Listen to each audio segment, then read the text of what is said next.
Hi everyone, it's Miss Higgins here, and I'm very excited to be leading our Wellbeing Assembly today. Our theme this week is going to be friendship, and we're going to be thanking God today for all of the amazing people He brings into our lives. We'll start our assembly by making the sign of the cross with our hands together and by saying our opening prayer. In the name of the Father, and the Son, and the Holy Spirit. Amen. God, thank you for my friends. You tell us that it is not good to be alone, God, and bless us with family and friends all around us. Thank you for giving us people to talk to and laugh with. I pray for my friends today that they have a good day and a blessed life. They are a blessing to me, God, when I need them the most, just like Jesus is to me. Help me to be kind like Jesus, to be a good friend to others, and to spread his love. In Jesus' name, Amen. Now, things have been very different recently, and we haven't really been able to see our friends as much as we normally would. I know I've been missing my friends a lot. You might have noticed, though, that things have started to change, and we're now able to see some of our close friends outside. You might have even been lucky enough to avoid the rain and have a barbecue, or maybe you've been on a walk, or you've been able to play with your friends safely outside. We're going to start today by thinking about what makes a good friend.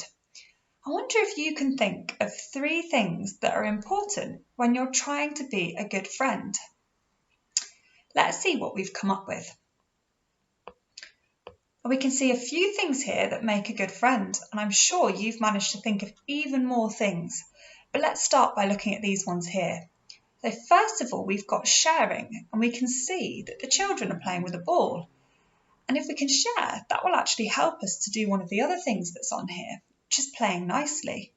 And we know that's always really important, especially if we're on the playground. Next, we have saying kind things. I know that if I've had a really bad day and my friend says something to me that's kind, it always makes me feel better. And we can see it can be something really simple, like the boy on here who's saying just that this girl has a nice dress on, and that's a really nice thing to say. What else can we see? So we've got being helpful on here, and we can see that this boy, he knows that when his friend is hurt, actually, it's really nice to help take care of them. So he's being a really good friend. Oh, we've got a really important one next, making us laugh, especially at times where sometimes we can feel a bit down, maybe even a little bit upset. This is a really important one, and a good friend will be able to make you laugh and will make you feel better and cheer you up. Lastly then, we've got listening. Now, I think this might be the most important one of all. If we can listen to our friends, we can help them to feel good about themselves. Perhaps if you have a problem, you could talk to your friend and they could listen to help make things better. As well as all of these, I know that's quite a lot, but as well as all of these, we can be a super friend by using our words. We're going to read a story now, actually, that tells us about our words and the effect on our loved ones and our friends that can have, especially how it can help them during the day. So our story is called Words and Your Heart, and it's by an author called Kate Jane Neal. And it says on the front cover, we can see we're going to make our world a happier place, and that's really important at the moment. And we've got another page here, and it says this book is about your heart. So that's what's inside of you here. And it says that that's the bit that makes you, you. Now I want you to listen and see if you can hear that at any other point in this book. Okay, off we go. Will you listen really carefully? Because it's really important. And it might help you be a happier you, and the people around you be a happier them. You see, the words that go into your ears can actually affect your heart, that little bit inside of you that makes you, you. Your words can do amazing things. They can describe things if they're big or if they're little. They can explain stuff so you know that it goes whiz, whoosh, boom, or spin, tinkle, ping.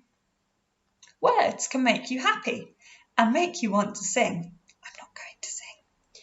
But sometimes words can make us cry. We all know what sort of words they are. You see, sometimes words can be like a deadly arrow that can pierce someone's heart, that little bit inside of them that makes them, them. And some words can really hurt. Your words have power. Your words can actually change the way someone's heart feels, that little bit inside of them that makes them, them. Or if someone feels sad, your words can cheer them up. If someone feels weak, your words can help them feel stronger. If someone wants to give up, your words can help keep them going. Make them giggle, make them grin, make them laugh out loud and roll around. Do you see what we mean? Your words are amazing and powerful. How about we all use our words to look after each other's hearts, that little bit inside of us that makes us us? Let's try together and see the difference it makes. Today, somebody's world can be a better place because of you. Doesn't that make your heart feel good? What a lovely story that is, and I can really see now how my words can help to make my friends feel really good about themselves. Maybe next time I see my friend struggling, I might try that little bit harder just to encourage them so they don't give up. Or maybe when I can see they're sad, I'll try and be a good friend by making them laugh out loud and maybe even rolling around on the floor. Now, what I'd like you to do today, your task, is to draw a heart for me, and I want you to write down all of the words that you can think of that will make that person that you've thought of feel amazing. See if you can share some of your words with people you see today. So think of someone that you might want to make feel better, and then see what words you can come up with. And maybe you'll want to even share those words with someone you can't see. So you might want to send them a picture of your words, perhaps a friend that you haven't seen in a while, or maybe even your teacher, or perhaps even Mrs. Stanton would like to see some words to make her day a little bit better. So we've got to the end of our assembly and we're going to finish with our joke of the day. And hopefully it will make you all laugh, and I can be a good friend to all of you by making you laugh till your sides split. So our joke today is, what do you get when you put 3 ducks in a box? A box of quackers. What a good joke to end on. I'll hopefully see you all soon. Thank you. Bye.